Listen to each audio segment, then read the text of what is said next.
Viva Las Vegas, Viva Las Vegas. How I wish that there were more than 24 hours in the day.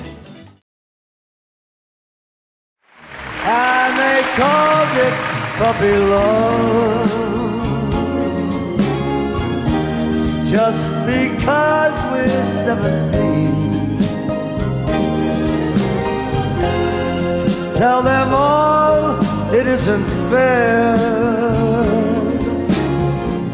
to take away my only dream.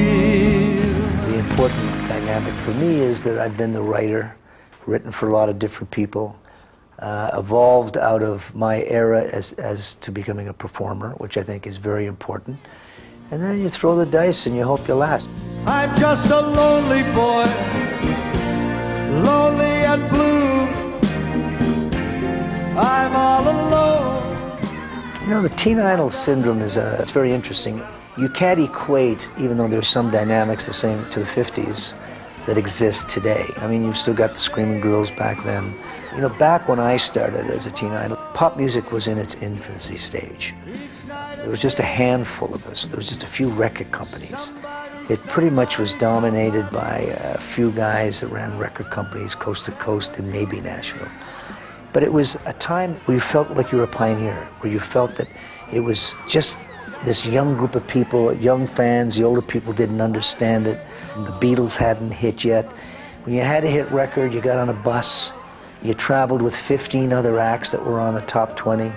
You lived on the bus with them. They were your buddies. You'd go and do 2 or 3 songs. You'd travel 9, 10 hours on a bus. A different kind of an atmosphere back then. There was a time of innocence. There was somewhat of a moral code to it. I mean, today, it's just wide open. Whatever you want to do, whatever you want to say. Good morning, yesterday. You wake up, the time has slipped away, and suddenly it's hard to find all that hair I left behind. Remember? Do you remember the times of your life? Well, the kind of show that I do is, because of the history of my music, the history of what I've done, it's important not to put a barrier between you and your audience. A lot of those people have grown up with me. I want the communication that I could be the guy next door for them. I could be a relative. I don't want to be removed because, you know, when I get in the audience or I look at those faces, every song brings a different expression. Oh, please stay by me, Diana. You got it.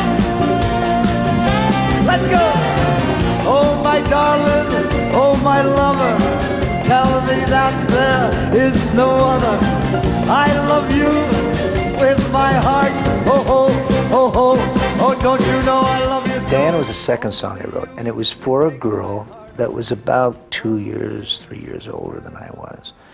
A lot more sophisticated.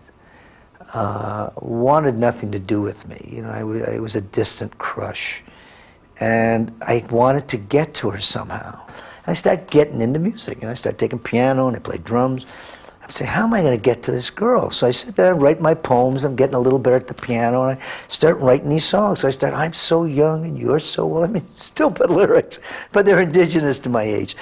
And I write this song, and then I put it at the piano, right? And then I go to parties, and I'm playing this damn song, and all these kids are singing it, and they're spreading the word to this girl. He wrote this song. Nobody cared. So finally, I take this song, a couple of others, I go down to New York, record it, becomes like #1, and all of a sudden, you'd think this girl had found Fort Knox, and I had lost interest. Oh, please stay by me, Diana. You got it, Diana.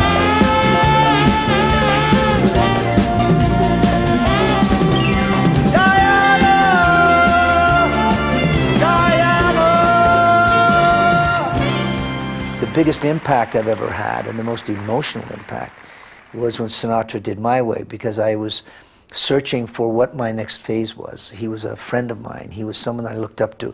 He was someone that always said to me, "Kid, when are you going to write for me?" And I knew he hated our music. He never liked pop music. So only when I met him in Miami and we were having dinner and he said he was going to retire, and that really emotionally moved me. He said, "I got to do one more album." When I went home from Miami, God, he's quitting. I can't believe it. He's fed up with the business.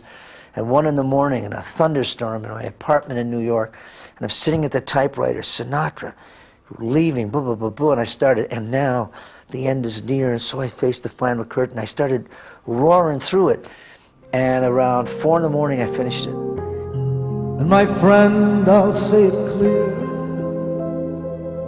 and state my case, of which I'm certain.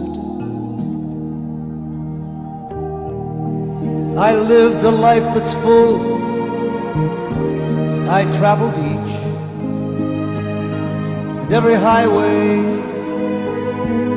but more, much more than this, I did it my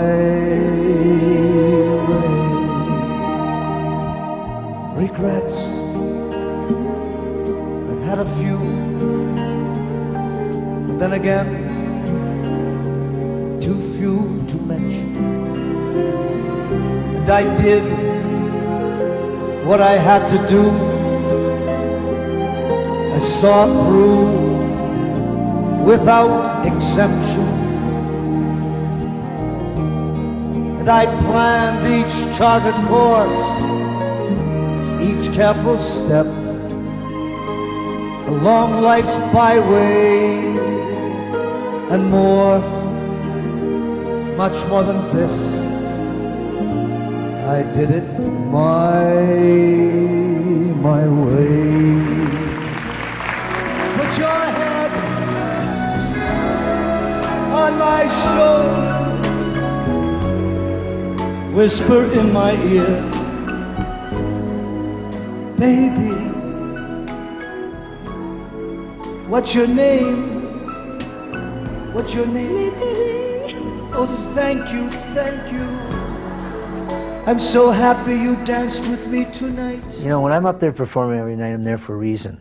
You know, I'm not there to throw it or to collect a check. It's a very special moment in my day to give out, because I really enjoy the energy from what I do in my band.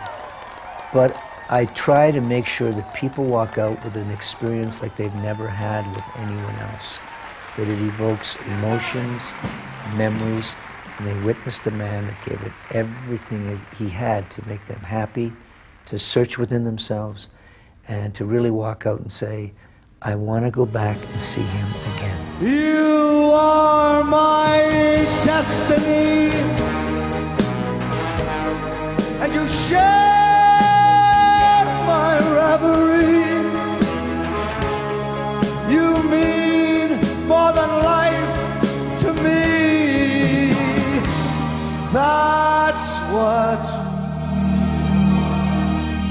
That's what you are.